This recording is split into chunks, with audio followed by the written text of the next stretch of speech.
Okay, little hobbit. Rock, Let's paper, go. scissors. Jason Is the it? Grey. Is it secret? Is it safe? I don't know what that is. That's nothing. It's my magic wand.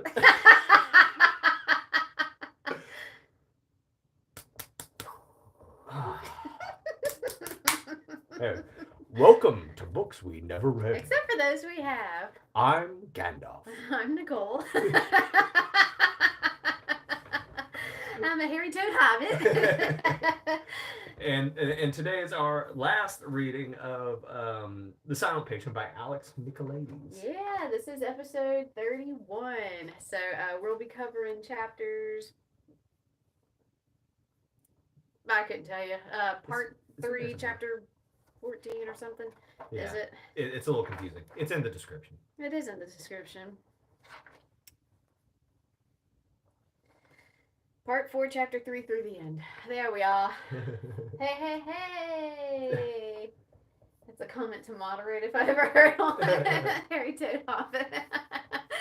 Can't just say that. Good anymore. morning, Peggy. Good evening, Peggy. Yeah, I was also thinking today that it's like I was trying to get the ring of Mordor. I don't know. No, we've almost been doing this for a year now. Yeah. Because it was May of last year that we started Three Body. Mm-hmm. And so it was probably like June or July that we started the show. Yeah. Maybe late May. I can't remember. I think something said that our oldest video was 8 months old. So. Because we were definitely Memorial Day in it at the lake house doing an episode of Three Body. So. Yeah. Yeah. Yeah. Welcome everybody. Glad to have you back. So. Allison, good morning. Before we get started, please make sure this is the video that you actually intend to be watching. We talk about the assigned reading as if you have already read it. And now we've read this whole book and we're about to get to it. My goodness. Yeah. We're so happy to have you here and we want you to interact in the chat box, in the live chat. And then also if you're watching this video later down the road, please tell us your thoughts, your theories, your ideas, in the comment box, and we'll continue to interact that way. Yep. If you haven't seen already, we announced our next book in a short. We're going to be reading Children of Time by Alexander Tchaikovsky. Yeah, I think that is. It doesn't matter. Tchaikovsky. Something. Adrian Tchaikovsky. But so we've already put that out, and then immediately after this, we're going to film another video breaking down the reading for that one. And I'm going to be honest, I've already started it because it's a large reading, and this week was a short reading, and it is good. Even if you're not a big sci-fi fan, it's not really. It doesn't hit me like sci-fi does, right? It's something different. Yeah, I also started reading it already. And just, I mean, this doesn't spoil anything, but just something that I went into it not knowing anything. And the narrator is a female, the main character so far is a female, and I thought that was really cool. Yeah. So Peggy says this section was crazy. She was yelling. Her guess was super wrong. Dang. Yeah. Well, so I've been telling. So let's go ahead and hop right in. Right. I've been telling everybody that I guessed correctly, but I guessed 8 people, so that's not fair. So. Yeah, his original guess, the one he wrote down but never wrote down, had to do with the fact that because Gabriel was shot in the face, that would have made him unrecognizable. Right. So there was kind of this idea that maybe Gabriel is still alive. Yeah. Originally, and I was basing my guesses solely on the reaction that people were giving me about the end of the book. And so my first guess was, my real guess was that Gabriel was alive and that we'd see him again. But during the show last week, my last guess was that Theo could be the person. And I said, there's only one way that would work. And that guess was correct. Right? Yeah. So. And when he said that, last week I had read ahead a little bit. And I started seeing those, like where he was really following Kathy and the lover and thinking very violent thoughts. And so when he said that maybe Theo's the killer, I went, because you had read the chapter where he thought about chucking a rock at his head, maybe. Right? I don't remember, but it was far enough where I was seeing these thoughts lining up to somehow be Yeah. You know, Michaelides did such a great job of giving us all these options, right? Like, you know, Mm-hmm. well, it could be Christian, it could be, you know, maybe she really did it, maybe she really didn't do it. It could be, you know, we even guessed Could like, have been Felix. It could yeah, have it could been, have been all yeah. kinds of people. And we even went after Yuri because Yuri is the only creepy stalker mentioned, not even thinking that obviously Theo is being a creepy stalker, right? Yeah. That was hidden in there in plain sight. Yeah. So, and man, but like, what a great scene when he's following when he decides he's gonna go tell that lady, and he goes into the house, and then it describes how he goes into the backyard and into the little house in the back, and then that's when it hit me, right? I was like, Oh, see, I knew oh, it. here we are, right? It was in that chapter, but it was before. It was like I saw my, or she saw me in the mirror. There was something about like he was outside of her house and following her, and at that point, I was like, Yeah, oh, yeah. For me, it was just it was a description of that little backyard house, and I was like, how many houses in England have a backyard house? yeah. Oh, This poor one. Okay, so I do want to preface everything very healthy, strong, positive, wonderful men. okay. Okay, so that's my dad and my Yeah, just my brother, everybody. Just I am surrounded by just really great examples of men, and so I just want everyone to keep that in mind as I discuss my feelings about this book, which might start sounding like men are terrible. I mean, So just keep that in mind. fitty fitty. I just keep that in mind. Okay. But gosh. So I went back through the reading this morning actually. After so I already knew the ending. I knew how it all wound up, but I wanted to reread this section and kind of pick apart some of these pieces or whatever. Theo is he's repulsive. I mean, Yeah. he is just the most disgusting example of a human Yeah. that I can think of. Cheating is bad, but you know what's worse? Murder. Yeah, Okay. and like manipulating people and lying and Yeah. mostly being a coward, right? Yeah. He refused to actually just do the right thing. Yeah. Just approach the situation, talk to Kathy, say, look, I Yeah. realize this is what's going on and we need to end this. Yeah. Instead of, I'll just stay quiet and let this keep happening, and then letting it fester into something Right. horrible. I mean, and at the end of the book, he's still with Kathy, and like we can talk about that for a second because she doesn't acknowledge the fact that like any of it happened, and like her lover is dead horribly, and like I mean, like she's like totally unreactive to it, which is so weird to me. Oh, I think she's dying inside. Yeah, maybe so.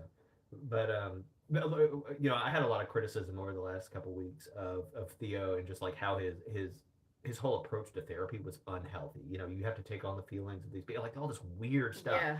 And in hindsight, that should have been a huge red flag. Yeah. Here I am saying like he is clearly emotionally unhealthy. Oh, he could be the person at the heart of all this.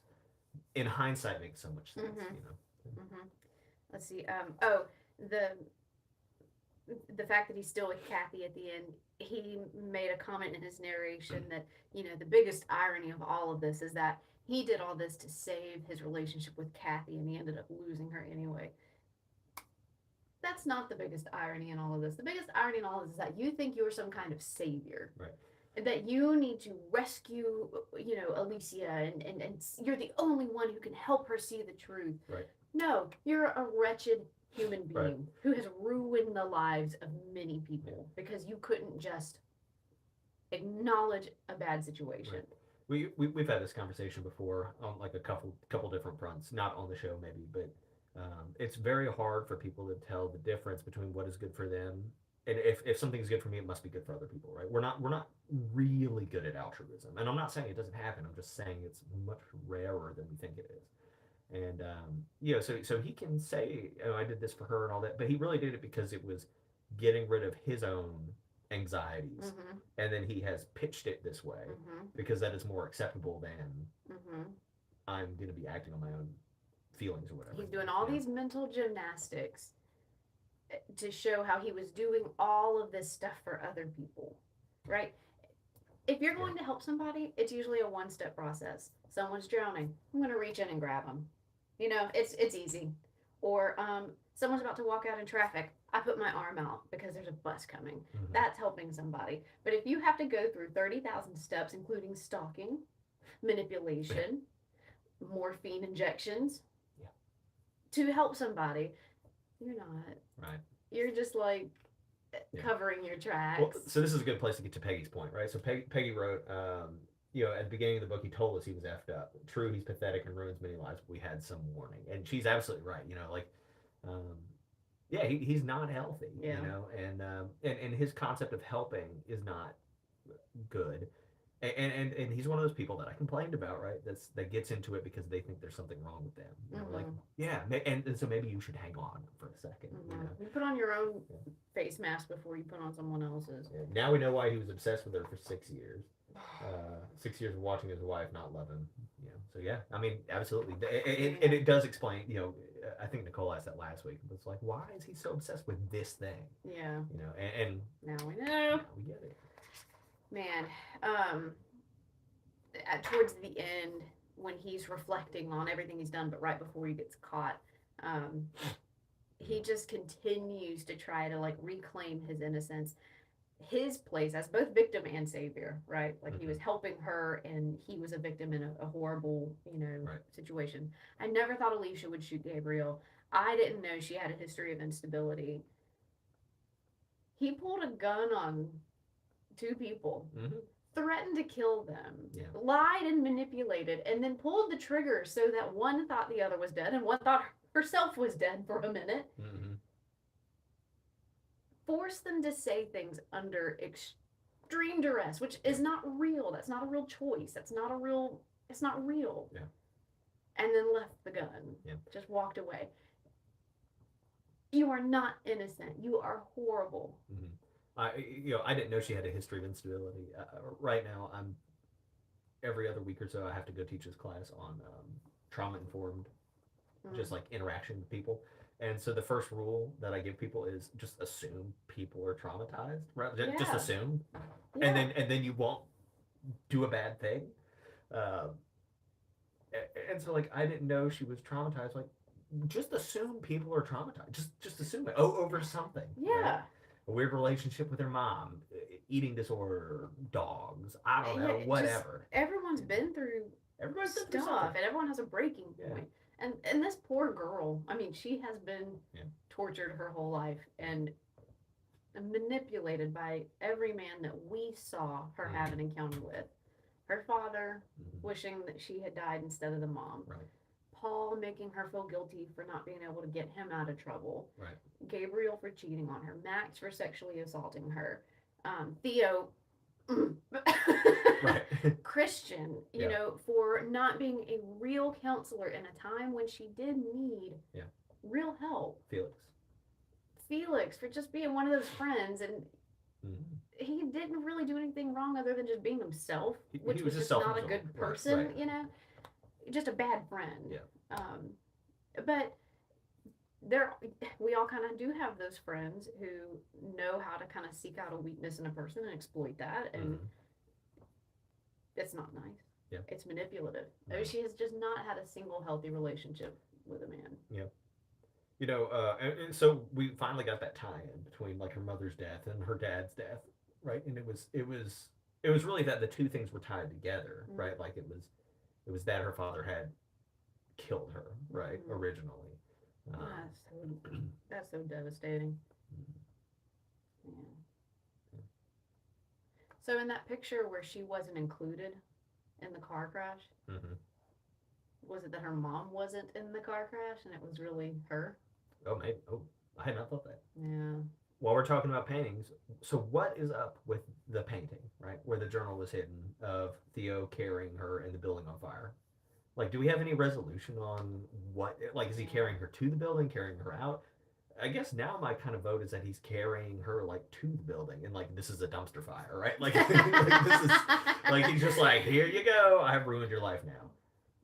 But So fire is usually symbolic of cleansing, unless you're reading the Bible, in which case... Cleansing, Oh yeah, I guess so. But because everything's bad. But and so if he's carrying her into the fire, that means they are both going into that fire. Yeah. Everything's being cleansed. Everything's coming out to the truth. Yeah. I'm not I convinced. like the dumpster fire. I'm not convinced that the painting wasn't a trap. Like, Hmm. it might not mean anything other than what she could get it to mean to Theo, so that he would keep going, so that she could, or like like somehow it was encouragement to him. Hmm. So I'm not sure that it meant anything to her. It was meant to mean something to him. I don't know. We, Yeah. we, we just never really got clarity on what the painting was. Yeah. Mm. Man, poor Alicia. Mm-hmm. I do like. I do like that. Just in true Greek tragedy style, in a Greek tragedy, someone mentioned it maybe in the book or maybe it was in the interview with Michaelides, but the Greek tragedies are very familial, Yeah. and it's all in one family. Right. And I made a joke in the first episode of this that it's all incestuous, Right. and But it is, yeah. but it's your own father betraying you, or like in the Mm-hmm. case of Antigone, which is that's kind of always the classic tragedy that I compare things to. Mm-hmm. She is Creon's niece, but he sends her out to be destroyed, and she becomes the sacrifice, and all that. Um, and we see that with Alicia's dad, Mm-hmm. you know, Yep. Yep. destroying her, and Theo destroying Alicia, and like being the one to do it and to reveal it, and just being so wound up Mm-hmm. into her life. Uh, well done, Alex Yeah. Michaelides. Well, in true Greek tragedy style, nobody's left, right? Right? Yeah, yeah. Like, even the ones who are alive are not left. Mm-hmm. You know. Yeah. Yeah. Yeah. There's got to be a realization of the damages done, and we don't really get the satisfaction of seeing Theo suffer, except that he did all this to save his marriage, and the marriage is completely lifeless now. Like Yeah. the life of Kathy is completely sucked out of her. Mm-hmm. So we do get that gratification, Mm-hmm. that he is not happy, and then we see his arrest. Yeah. But, Where he goes like stone cold, right? He just, and like, part of me understands that, right? Like, sometimes I get stage fright, so then you just go do the thing, and then the fear just absolutely goes away, because here you are and you're doing it. And I guess if I had murdered somebody, I'd be like, what if somebody's gonna come get me? And then, like, the moment the cops show up, I'm like, oh cool, here it is. have Right? some tea. Yeah, let's, and then you just, Yeah. and like, so I guess that's how that works. But also, like, I mean, what else? I guess I'm using acting as an option, and if that really happens with murder, that's not good, right? Yeah. So, I don't know. But he didn't murder. Well, He did. I mean, yeah, he did. yeah.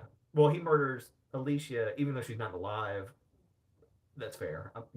We'll call it that. So Even though she's not alive.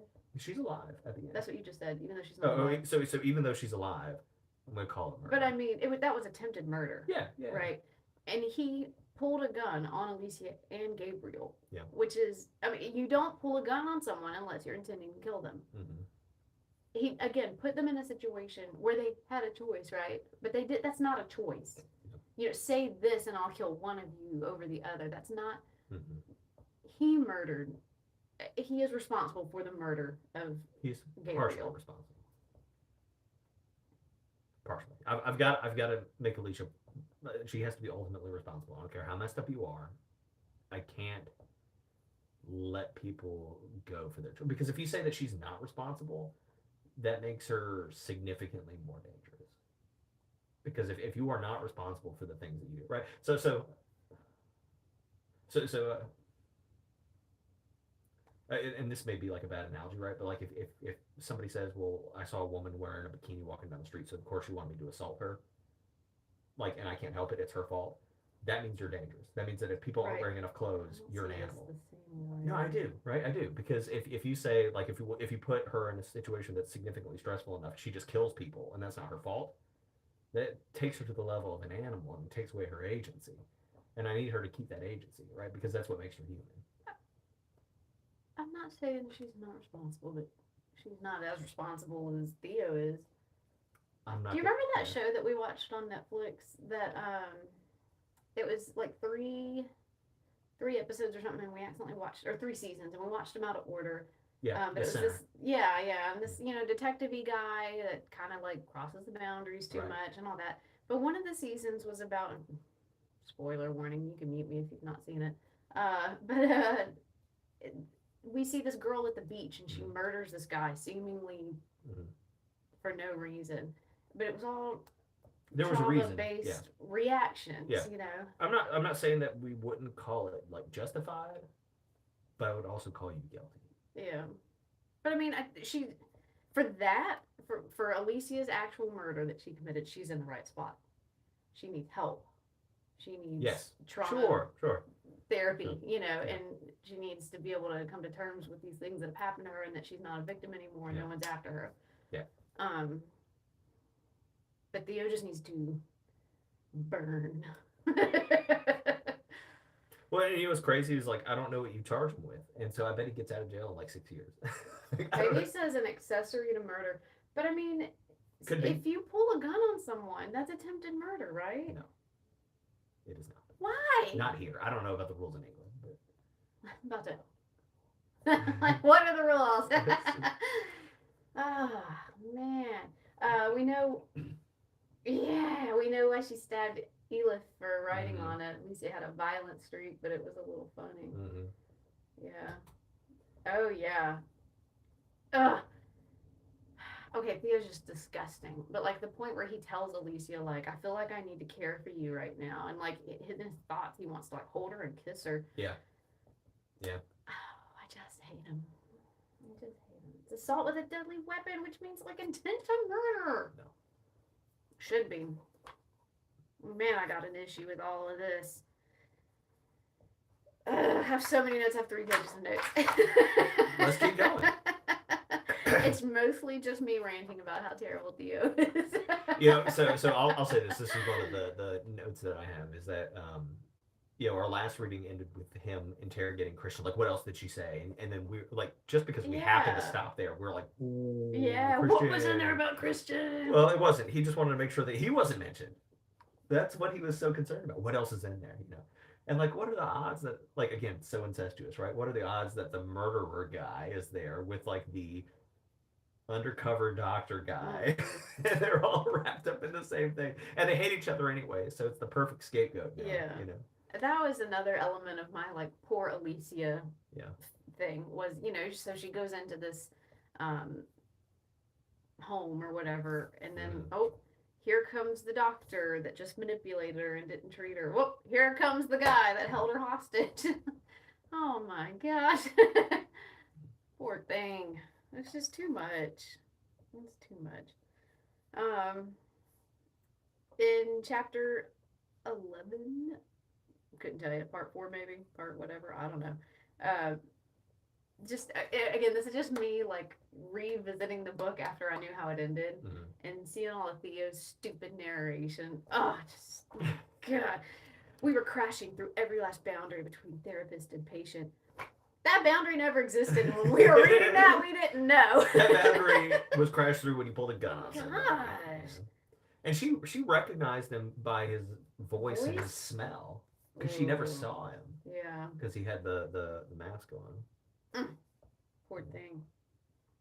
I mean, if Theo, again, cheating is bad, but being a coward is worse. If Theo would have just confronted Kathy with the situation and broken up. Yeah. Or, sure, he followed the dude, whatever. Knocked on the door and told Alicia, hey, look, I've just realized it. My wife, your husband, they've got a thing going. Then the worst that would have happened was a couple of sets of heartbreak. Yeah. It just a real life lesson. Okay? Face these things, right? Like, don't run from these things. Also, sorry, I just had a thing. All the little snippets of psychology that we were getting between the parts, I was applying to Alicia, obviously. They applied to Theo. That secrets fester and build up. If you acknowledge yourself, something about like if you acknowledge yourself, you become your own exposer to the truth or whatever. Like you've turned yourself in. Yeah. Interesting. Yeah, I'll have to go back. Yeah. That's fine. Sorry, I'm kind of everywhere. I've had too much does when Theo's like in the house with the gun, does he ever actually tell Alicia that Gabriel is cheating on her? No. That's what I thought. And so like that's the weird part, right? Like so let's say he does this, pretends to kill Alicia, has like ruined the relationship, but then she gets up and she was like, I totally understand you not wanting to die. Like I get that. And then unties Gabriel and then they call the cops.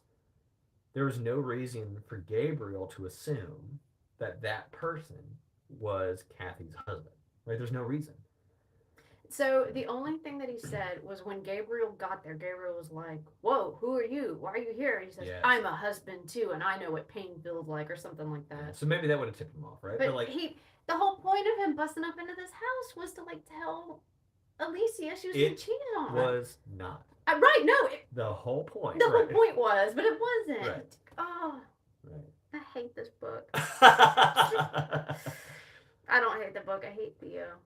Maybe for like the second week or the third, definitely not the third week, because as soon as we finished our show, I went out in the yard and listened to it on audiobook and just sat there in a chair. We both just finished the book immediately after last week's episode. But maybe during the second week's episode, like it caused me a lot of anxiety. Like not about anything in particular, but just like I was like, oh, like because everything was oogie, yeah, right? everything was oogie. Just bad choices being made, and oh. Yeah. Let's see. Allison says he doesn't think logically anyway, and she's absolutely right. You know. Right. Yeah. That's definitely true. It's definitely true. We really can't take our motivations, and because none of us, I don't think, would do that. Something like that. You know. So. I know I wouldn't. I wouldn't leave witnesses.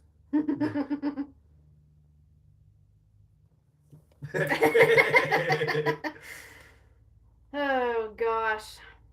So if you haven't gone back through part 3 after finishing it, I do recommend it, because then there's all these lines that mean so much more than what they meant the first time through. I mean, that's what all my notes are, just all these little things that now that I know the truth, they're just little stingers, wingers, zingers.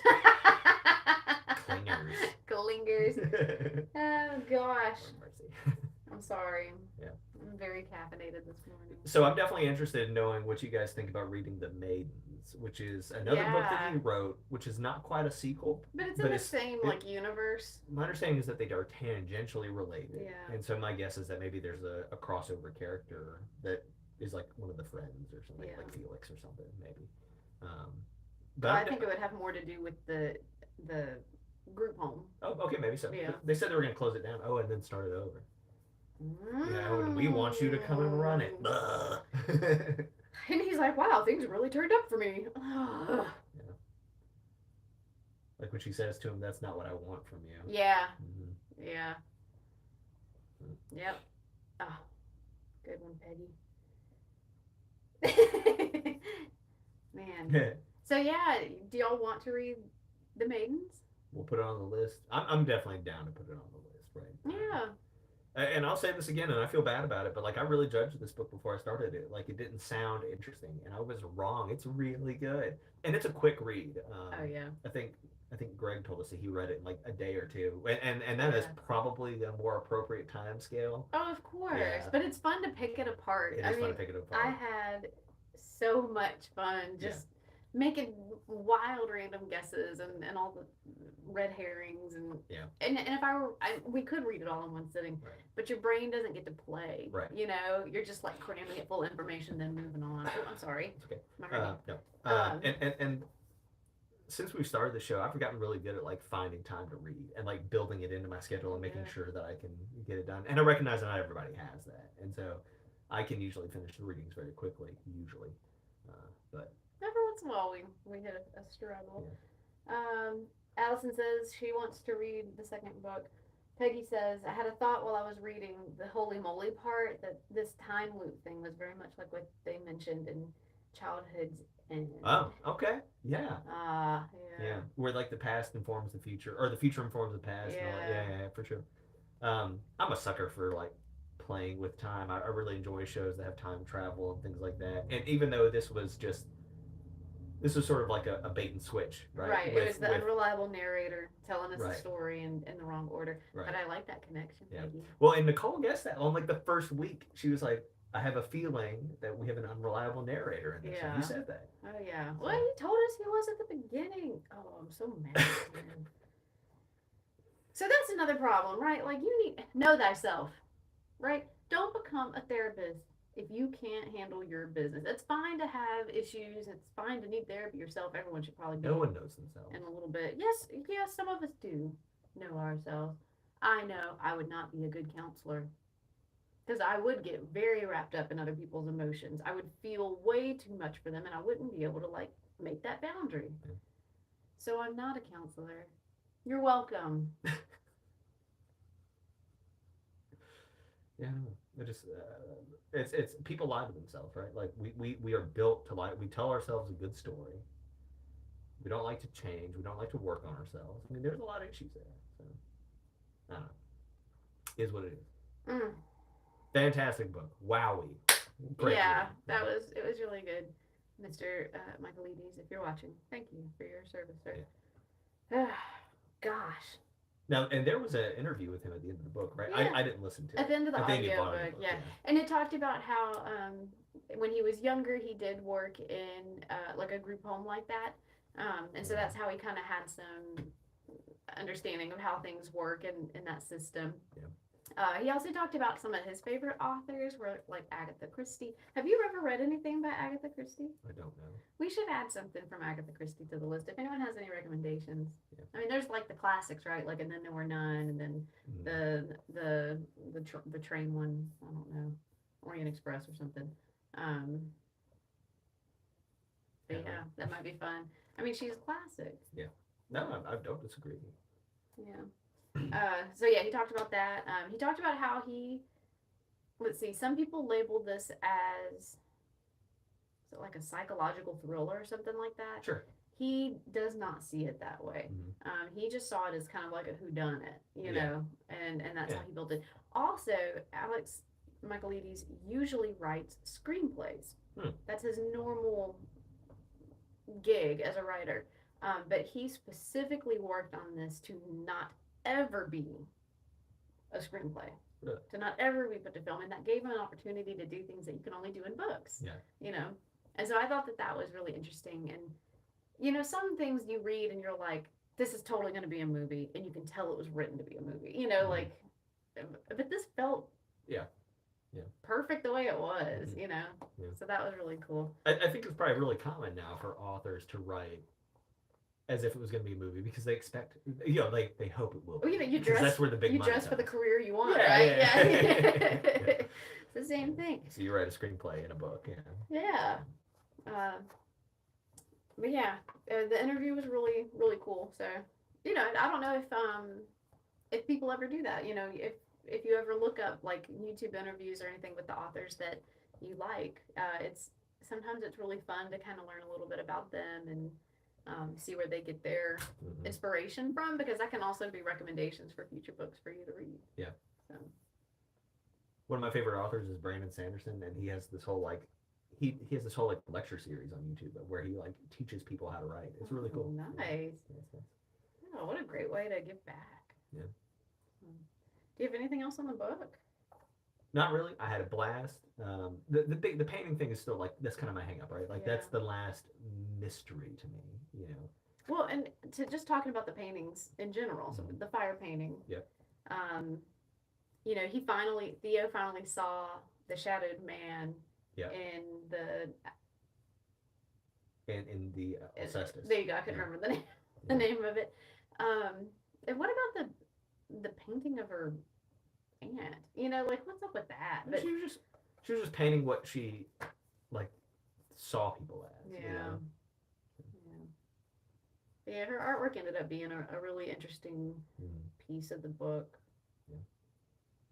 And of course, Felix swoops in and is like, this is way more interesting now. Like, yeah. Turd. Gotta make that money. So. Yeah. But that's just how some people are. Yeah. Well, so I'm gonna say this: of all the whodunits that we've done so far, this is the best one. Yeah. 7.5 Deaths or this one? I think this one. Oh man, 7.5 Deaths was really good. It was so really layered. Good. It was really good. It was an onion. I'm gonna call it the second best. Okay. And but ever so slightly. This is number 1, and that one is 1.5, right? Interesting. Because, again, spoilers, you should have read it with us. 7.5 Deaths kind of had a really cool twist at the end, right? And it wasn't really a time twist per se, but it was, you know. Yeah. And so, like, I'm a sucker for that kind of thing. Yeah. I like aliens and I like playing with time. I'd forgotten how that kind of wrapped up. That was really interesting. Yeah. So just, you know, book club talk. In the future, I think we've got the Flanders panel on the list. Yes. Isn't that one also a whodunit? My understanding is that it is closer to like a Dan Brown style. Okay. But yeah, whodunit. Okay. Yeah. Do we have any other whodunits on the Off the top of my head, I don't think so. Okay. But we should add more. Yeah, because they're fun. We have a lot of cool ideas for like little like subgenres that we want to get into as we move forward. Yeah. So we have a lot of things to put on our list. Mm-hmm. Yeah, we've been doing some work. Just fun fact, totally unrelated. Okay. The date of this airing is possibly William Shakespeare's birthday. It's probably definitely his death day. We don't really know people's birthdays from back in the day. We know their baptism days or whatever. Uh-huh. If Shakespeare was indeed even a person, a one person who we thought he is. But anyways, fun fact, Google was telling me that today's Shakespeare's birthday. So, you know, if you want to do anything with that information, it's there. That's what we should start like at the end of every show. Yeah. Have like Just a little like literary fun fact. We can call it the Nook. And it's just like, here's the thing for the week. Isn't that already like a copyrighted thing? Okay. Well, you know, I don't want some big company coming after this small little book club. Cool. So yeah, there's that. Thank you very much for joining us this week. I mean, like, I got shepherd hook. Yeah. We had a blast reading this. We hope you had a blast reading this. Go ahead and hang out for a little bit. If you're going to be reading our next book, Children of Time by Adrian Tchaikovsky. We film them live. You don't have to be there for it. Somebody showed up the last time, and it was kind of odd, but it was fun. Yeah. But yeah, we'll just film it as a live and put it out there. So you can go ahead and start reading, because I will be honest, this week's reading is rather large. This is a longer book, so we've gone back to a big book. So you're looking at about 5 hours of reading a week if you're on Audible regular speed. Don't be on regular speed. Well, when they're British, that's sometimes you gotta slow it down. Get an Irish person to. Oh, yeah, I have to like put it on like. All right. Not one speed, less than. Thank you all for hanging out. We had a great time. Have a great week and happy reading, and we'll see you. Bye, guys. In the next book. What's it called?